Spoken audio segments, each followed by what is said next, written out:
मंत्री केटीआर ने यह कहा है कि विपक्ष में कोई नेता नहीं है जो केसीआर के पैर की उंगलियों की बराबरी कर सके। एक बुद्धिहीन लड़का है, दूसरा पार्टी बदलने वाला है। उन्होंने तर्क दिया है कि वे विपक्ष है।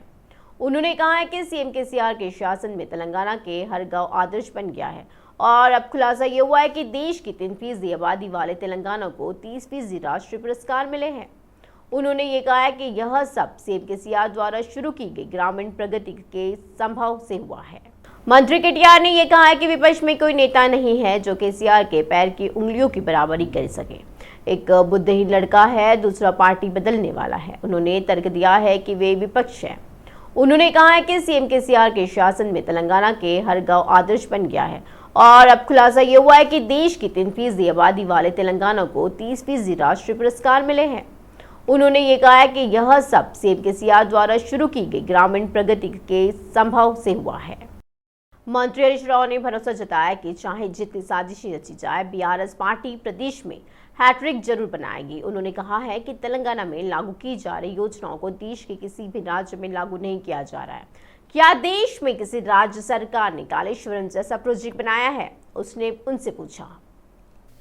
यह एक निंदनीय है कि राज्य के भाजपा नेता केसीआर पर आरोप लगा रहा है कि जो केंद्र के रास्ते में खड़े होने के बावजूद विकास को आगे बढ़ा रहे हैं। कुछ लोगों के लिए केसीआर का अपमान करना फैशन बन गया है। उन्होंने कमेंट किया है कि अगर आप सूरज पर थूकेंगे तो क्या होगा। उन्होंने कहा है कि केसीआर को कोसने से यह महान व्यक्ति नहीं हो जाते। उन्होंने कहा कि केसीआर इस तरह की बटोरों की धमकियों से डरने वालों में से नहीं है। महबूबनगर जिले के पालामुरू में आयोजित बेरोजगारी मार्च सभा के दौरान बंडी संजय ने सीएम केसीआर पर फायरिंग की है। उन्होंने बेरोजगारी के प्रति बीआरएस सरकार के रवैये की आलोचना की है। अगर केसीआर की टीएसपीएससी पेपर लीक से कोई लेना देना नहीं है तो वह सिटिंग जज से जांच कराने से क्यों पीछे हट रही है। भाजपा जनता की लड़ाई लड़ने वाली पार्टी है। संजय ने कहा है कि इतिहास में कार्यकर्ता और पार्टी अध्यक्ष को न तो कोड़े मारे गए और न ही जेल भेजा गया। बंडी संजय ने दुख व्यक्त करते हुए कहा है कि केसीआर के शासन के दौरान लोकतंत्र आग की लपटों में घिर गया है। उन्होंने कहा है कि टीएसपीएससी पेपर लीक का केटीआर से गहरा संबंध है। उन्होंने आरोप लगाया कि उनकी आंखों में पेपर लीक हो गया। उन्होंने केटीआर को बिना शर्त बर्खास्त करने की मांग की और परीक्षा तक नहीं करा पा रहे हैं। मुख्यमंत्री प्रदेश से नाराज थे। उन्होंने टीएसपीएससी पेपर लीक के कारण बेरोजगार हुए युवाओं के लिए मुआवजे के रूप में 1 लाख रुपए की मांग की है। सांसद लक्ष्मण ने ये कहा है कि उन्हें समझ में नहीं आ रहा है कि टीआरएस सहित कई पार्टियां चवल्ला विजय संकल्प सभा में अमित शाह की टिप्पणियों पर हंगामा क्यों कर रही है। उन्होंने ये पूछा है कि अगर असंवैधानिक धार्मिक आरक्षण हटा दिया जाता है तो बीसी एससी एसटी ने की क्या पीड़ा है। कांग्रेस के मुख्यमंत्री वाईएस राजशेखर रेड्डी ने यह कहा है कि मुसलमानों को 4% आरक्षण दिया गया है, जबकि पिछड़े समुदाय के साथ न्याय नहीं किया गया है, जिन्हें अभी तक आरक्षण का फल नहीं मिला है। उन्होंने कहा है कि अभी भी ऐसी स्थिति है जहां अन्य क्षेत्रों में बीसी को वह फल नहीं मिल रहा है जहां शिक्षा में आरक्षण है। गुहाना ने कहा है कि धर्मनिरपेक्षता के साथ वोट बैंक की राजनीति करने वाली पार्टियों की कोशिशों से लोग देख रहे हैं। मंत्री तलासानी श्रीनिवास दयाल ने कहा है कि देश में जिस प्रदेश में विकास और कल्याणकारी योजना लागू है वह उन्हें लागू किया जा रहा है। उन्होंने भाजपा नेताओं पर शेखी बगाड़ने का आरोप लगाया है कि राज्य में जो भी उत्सव हो रहे हैं वह हमारी वजह से हो रहे हैं और वे जातीय धर्म में बांधा डालकर राजनीतिक लाभ लेने की कोशिश कर रहे हैं। मुशीराबाद विधानसभा क्षेत्र मुशीराबाद विधायक मूथा गोपाल के नेतृत्व में हैदराबाद बागलिंगमपल्ली आरटीसी कला भवन में आत्मीय सम्मेलन की बैठक हुई और सबसे पहले विधायक मूथा गोपाल ने आरटीसी कला भवन में पार्टी का स्थापना दिवस मनाने के लिए बीआरएस के झंडे का अनावरण किया और मंत्री तलसानी श्रीनिवास यादव ने बैठक में भाग लिया और बात की है कि उन्होंने इस बात पर रोष व्यक्त किया है कि हिंदू त्योहारों को भाजपा से संबंधित माना जा रहा है। हैदराबाद आए केंद्रीय मंत्री अमित शाह ने कहा है कि देश की आज़ादी में मुसलमानों की भूमिका है और ये घोषणा करना अपमानजनक है कि अगर राज्य में बीजेपी सत्ता में आती है तो वो मुसलमानों के लिए आरक्षण रद्द कर देगी। विधायक मुदगोपाल, पूर्व नगर सेवक वी श्रीनिवास रेड्डी, बीआरएस के भी अध्यक्ष रामबाबू यादव, बीआरएस युवा विंग के नेता मूथा जयसिम्हा, पूर्व नगर सेवक, वरिष्ठ नेता और कार्यकर्ताओं ने मुशीराबाद निर्वाचन क्षेत्र आत्मीय सम्मेलन बैठक में भाग लिया है। बीआरएस स्थापना दिवस के मौके पर एलबी नगर विधायक सुधीर रेड्डी के नेतृत्व में मसूराबाद मंडल में पार्टी स्थापना दिवस समारोह आयोजित किया गया और इस मौके पर पार्टी के झंडे का अनावरण किया गया और शहीदों को श्रद्धांजलि दी गई। बाद में उन्होंने शोक व्यक्त किया है। पार्टी कार्यकर्ताओं के साथ आध्यात्मिक मिलन का आयोजन किया और कई मांगों को लेकर प्रस्ताव पेश किए गए हैं। और इसी मौके पर विधायक सुधीर रेड्डी ने कहा है कि 5 साल पहले मौजूद तो एलबी नगर विधानसभा क्षेत्र अब काफी विकसित हो चुका है। उन्होंने कहा है कि फ्लाईओवर, अंडरपास और पार्क बनने से एलबी नगर की तस्वीर ही बदल गई है और उन्होंने केंद्रीय मंत्रियों से सवाल किया कि अन्य राज्यों की तरह तेलंगाना राज्य को मेट्रो रेल क्यों नहीं दी जाती है। केंद्र सरकार एलबी नगर से हयातनगर तक मेट्रो रेल के विस्तार के लिए धन आवंटित करना चाहती है। उन्होंने उम्मीद जताई है कि बीआरएस पार्टी के राज्य में तीसरी बार सत्ता में आएगी। इंदिरा भवन में टीपीसीसी बीसी नेताओं की बैठक शुरू हुई है और पीसीसी के पूर्व अध्यक्ष यह बैठक हनुमंतराव की अध्यक्षता में हुई थी और उन्होंने बीसी जाति की जनगणना और बीसी आरक्षण बढ़ाने के बारे में बोलने के लिए राहुल गांधी को धन्यवाद दिया है।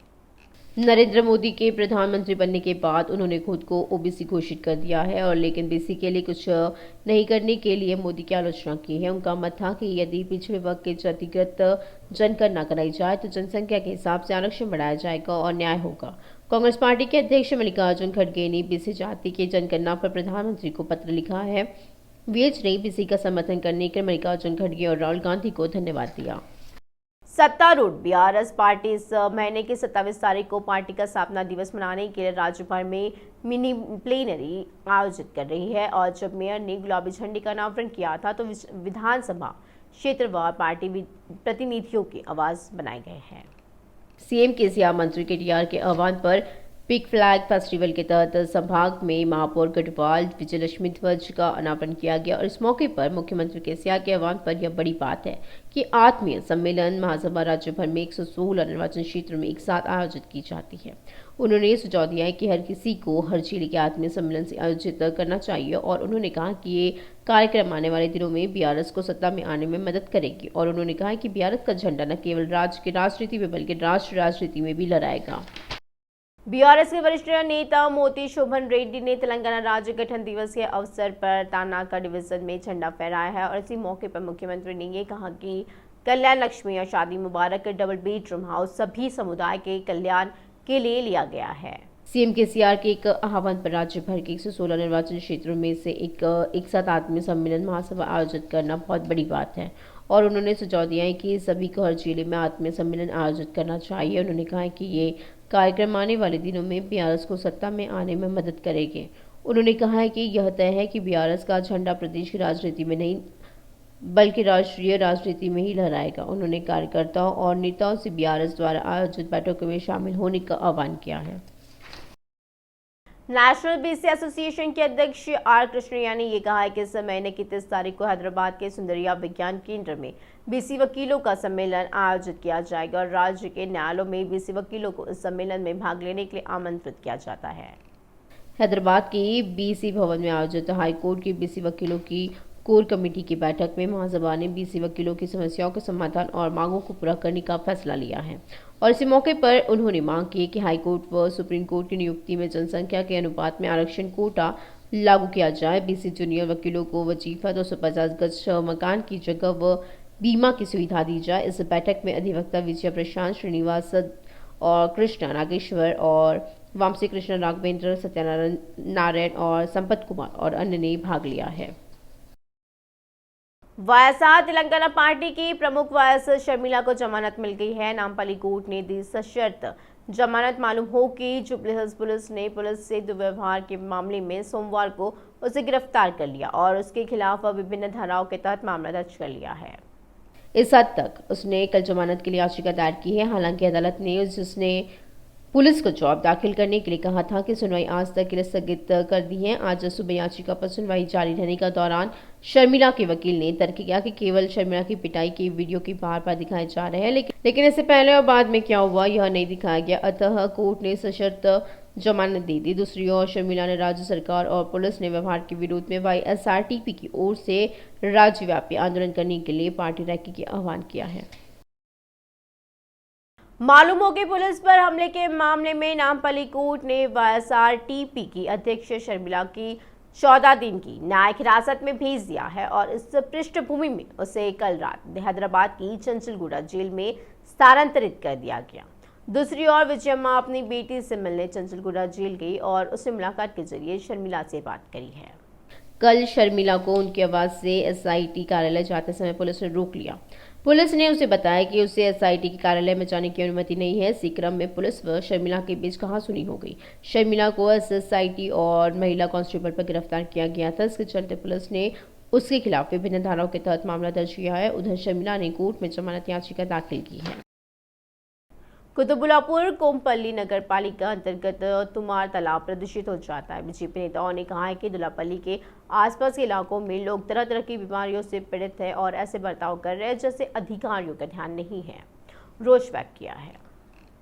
भाजपा नेताओं ने दुल्लापल्ली चौक पर धरना दिया और इसी मौके पर पूर्व विधायक कुना श्री शैलम गौड़ बीआरएस शासन पर भड़क गई और मल्लारेड्डी विश्वविद्यालय के छात्रावासों और कुछ संस्थानों के कचरों को तुमार तालाब में मिलाना निषिद्ध है। उन्होंने बढ़ती जनसंख्या को ध्यान में रखते हुए मांग की है कि कोमपल्ली से बहादुरपल्ली तक 250 फीट चौड़ी सड़क का निर्माण किया जाए और अगर जियो आता है तो पैसे के लिए किसी बड़े बाबुओं को जमीन बेचने के लिए सड़क की चौड़ाई को 100 फीट तक कम करना जघन्य कृत्य है। उन्होंने चेतावनी दी है कि तालाबों के बगल में नहरों पर ट्रीटमेंट प्लांट स्थापित होने तक वे 250 फीट सड़क की रक्षा के लिए कानूनी लड़ाई लड़ेंगे। गुरुकुल में नियुक्तियों में आरक्षण में पुरुष अभ्यर्थियों के साथ हो रहे अन्याय के विरोध में गुरुकुल के छात्रों ने ओयू आर्ट्स कॉलेज में धरना दिया और इसी मौके पर गुरुकुल प्रत्याशी सत्यनारायण प्रजापति ने कहा है कि GIV 1274 को रद्द किया जाए। क्षितिज आरक्षण प्रणाली लागू की जानी चाहिए और सड़कों में, स्कूलों और कॉलेजों में पुरुषों की पूरा अवसर दिया जाना चाहिए। अगर इन मुद्दों का समाधान नहीं हुआ तो गुरुकुल के सभी अभ्यर्थी ओयू आर्ट्स कॉलेज में भूख हड़ताल करेंगे। विधायक कलेरू वेंकटेश ने बीआरएस प्लीनरी के संदर्भ में अंबरपेट विधानसभा क्षेत्र में विभिन्न स्थानों पर बीआरएस पार्टी के ध्वज अनावरण कार्यक्रमों का भव्य आयोजन किया है और इसी मौके पर विधायक ने कहा है कि सीएम केसीआर गरीबों के विकास के लिए काम कर रही है। मुख्यमंत्री ने कहा है कि सभी समुदाय के कल्याण के लिए कल्याण लक्ष्मी और शादी मुबारक डबल बेडरूम हाउस लिए गए हैं। विधायक कलेरू वेंकटेश ने कहा कि वे केसीआर के विजन ने साथ एक सुनहरे तेलंगाना की दिशा में काम कर रहे हैं। अंबरपेट ने गोलनाका में बीआरएस पूर्ण बैठक आयोजित की और इससे पहले पार्टी का झंडा ध्वज का अनावरण और पार्षद दुसारी लावण्य श्रीनिवास गौड़ ने किया है। उन्होंने कहा है कि बीआरएस पार्टी के स्थापना दिवस के अवसर पर पुर्णाहुति हो रही है और इस मौके पर पार्टी नेताओं व कार्यकर्ताओं से पार्टी के विकास के लिए अनुशासित सिपाहियों की तरह मिलजुल कर कार्य करने को कहा और इस कार्यक्रम में बीआरएस के वरिष्ठ नेता दोहारी श्रीनिवास गौड़ ने शिरकत की है। कुतुबुल्लापुर विधानसभा क्षेत्र गजुला रामाराम बीआरएस उद्घाटन दिवस का भव्य आयोजन किया गया और इसी मौके पर NTR नगर में अध्यक्ष इब्राहिम खान के नेतृत्व में इसी तरह के एक कार्यक्रम में ध्वज का अनावरण किया गया है। इस मौके पर पार्षद रवुला शेषगिरी ने कहा है कि सीएम केसीआर गरीबों के विकास के लिए काम कर रहे हैं और उन्होंने कहा है कि मुख्यमंत्री ने सभी समुदाय के कल्याण के लिए कल्याण लक्ष्मी और शादी मुबारक डबल बेडरूम घरों की योजनाएं ली है और रावुला शेषगिरी ने कहा है कि वे केसीआर की दृष्टि से एक साथ सुनहरे तेलंगाना की दिशा में काम कर रही है और इस कार्यक्रम में नवाब भाई मुरला, क्रांति विजय, चंदू, हरीश, अब्बू बॉय और चंद्रशेखर वेणु जमीनी नेता शामिल हुए हैं। नामपल्ली प्रदर्शनी मैदान में दर्शकों से मछली प्रसाद वितरण कार्यक्रम आयोजित किया जा रहा है। आयोजकों ने बताया कि 9 मई को सुबह 9 बजे से कार्यक्रम होगा। बतीनी हरिनाथ गौड़ के बेटे बतीनी अमरनाथ गौड़ ने कहा है कि इस साल भी यही जारी रहेगा। यह मुख्यमंत्री केसीआर और केटीआर से अपील कर रहे हैं और यह उम्मीद है कि राज्य सरकार उनका हर तरह से सहयोग करेगी और उन्होंने कहा है कि लोगों से अनुरोध है कि इस अवसर पर उपयोग करें। तेलंगाना सरकार द्वारा निर्मित डॉक्टर BR अम्बेडकर का एक नया सचिवालय इस महीने की 30 तारीख को उद्घाटन के लिए तैयार हो रहा है और उसी दिन से सरकार ने आधिकारिक रूप से नए सचिवालय में पूर्ण कार्य करने का निर्णय लिया है। कल मुख्य सचिव शांति कुमारी ने नए सचिवालय में कार्यों के प्रबंधन और फाइलों के हस्तांतरण को लेकर सभी विभागों के सचिवों के साथ विशेष बैठक की और हर हाल में अधिकारियों को इस माह की 30 तारीख से नए सचिवालय में अपनी ड्यूटी करने का आदेश दिया गया था और विभागवार कमरों के आवंटन के संबंध में अधिकारियों आदेश आज जारी किए जाने की संभावना है। CS ने कहा है कि नए सचिवालय में हर तरह की व्यवस्था की जा रही है। फर्नीचर और संबंधित उपकरण ले जाने की जरूरत नहीं है। उन्होंने कहा कि इंटरनेट एक्सेस के लिए वाईफाई समेत हर चीज मुहैया कराई जा रही है और इसी बीच सीएम ने अधिकारियों को सलाह दी है कि सभी विभाग 26 से 29 तारीख तक अपने कंप्यूटर और फाइलें नए सचिवालय में ट्रांसफर कर लें। गच्चीबौली थाने में अवैध रूप से गैस भर रहे गिरोह को मदापुर एसओटी पुलिस ने गिरफ्तार किया है और आरोपियों के पास से 70 गैस सिलेंडर और 8 खाली सिलेंडर जब्त किए गए हैं। पुलिस ने ये बताया कि इस अवैध गैस मामले में कुंडापुर स्थित गैस एजेंसी में कार्यरत कर्मचारियों की भूमिका शामिल है। अधिकारियों को कुंडापुर में शिल्पा लाइट के कमरे में अवैध गैस भर्ती मिली और 5 आरोपियों को एसओटी पुलिस ने गच्चीबौली पुलिस में सौंप दिया। आईपीएल मैचों के दौरान राजीव गांधी अंतर्राष्ट्रीय क्रिकेट स्टेडियम में एक सुरक्षा उल्लंघन में निजी सुरक्षा मान्यता से नकली मैच टिकट वाले व्यक्ति चल रहे आईपीएल मैचों के दौरान प्रवेश करने में सक्षम थे। राजकोंडा पुलिस ने 3 अलग अलग मामले दर्ज किए हैं और 1 दर्जन से अधिक लोगों को फर्जी सुरक्षा पास और फर्जी आईपीएल मैच टिकट के साथ गिरफ्तार किया। धोखाधड़ी का मामला हाल ही में सनराइजर्स और हैदराबाद और मुंबई इंडियंस के बीच 18 अप्रैल को उपल के आरजीआई स्टेडियम में हुई आईपीएल मैच के दौरान सामने आया था। 5,500 रुपए में 6 आईपीएल टिकट खरीदने वाले क्रिकेट प्रशंसकों में से एक 18 अप्रैल की शाम को स्टेडियम गया तो पाया कि सभी सीटें पहले ही भर चुकी थी। कानून की छात्रा ने कहा कि हम रात करीब 8 बजे स्टेडियम में दाखिल हुए और तब तक उन सीटों पर पहले से ही कुछ अन्य लोगों ने कब्जा कर लिया था। पीड़ित छात्रा और उसके दोस्तों ने इस मामले को टिकट बेचने वाली एजेंसी के प्रतिनिधि के सामने रखा और उन्हें वैकल्पिक सीट मुहैया कराई गई। शिकायत में कहा गया है कि उसने कई क्रिकेट प्रशंसकों को स्टेडियम में इसी तरह की समस्या का सामना करते हुए देखा और जिसमें एक ही सीट एक से अधिक लोगों को दी गई थी। पुलिस ने छात्रा की शिकायत के आधार पर टिकट विक्रेता के खिलाफ आईपीसी की धारा 420 के तहत धोखाधड़ी का मामला दर्ज किया है। पुलिस ने 13 लोगों को फर्जी सुरक्षा मान्यता लेकर देखा और आईपीएल मैच देखने के लिए स्टेडियम में प्रवेश करने की कोशिश कर रहे थे। ऑन ड्यूटी पुलिस द्वारा दर्ज की गई शिकायतों के आधार पर उनके खिलाफ आईपीसी की धारा 406, 419 और 420 के तहत 2 अलग अलग मामले दर्ज किए गए हैं। अपराधियों ने बताया कि वे आईपीएल मैच देखना चाहते थे। पुलिस यह पता लगाने की कोशिश कर रही है कि किसने उन्हें फर्जी मान्यता दी है। सूत्रों के अनुसार मैच टिकट की विपरीत जिसका उपयोग किसी विशेष मैच के दौरान केवल एक विशेष गैलरी के लिए किया जा सकता है। सुरक्षा एजेंसी की मान्यता आरजीआई स्टेडियम में पूरे आईपीएल सत्र के लिए मान्य रहेगी। जांच के दौरान यह सामने आया है कि कुछ टिकट विक्रेताओं द्वारा नकली टिकटों पर नकली बारकोड को नकली टिकटों के डुप्लीकेट करके नकली टिकट और नकली सुरक्षा मान्यता बेची जा रही है। जालसाज उन दीर्घायों के निकट जारी कर रही है और वहां वास्तविक टिकट मालिक के साथ टकराव से बचने के लिए मुफ्त सीटें उपलब्ध है। और ये पता चला है कि कुछ संदिग्धों को पुलिस ने घेर लिया और जिन्होंने दावा किया है कि उन्होंने मैचों का आयोजन करने वाली विभिन्न एजेंसियों के बीच समन्वय की कमी का फायदा उठाने की कोशिश की है।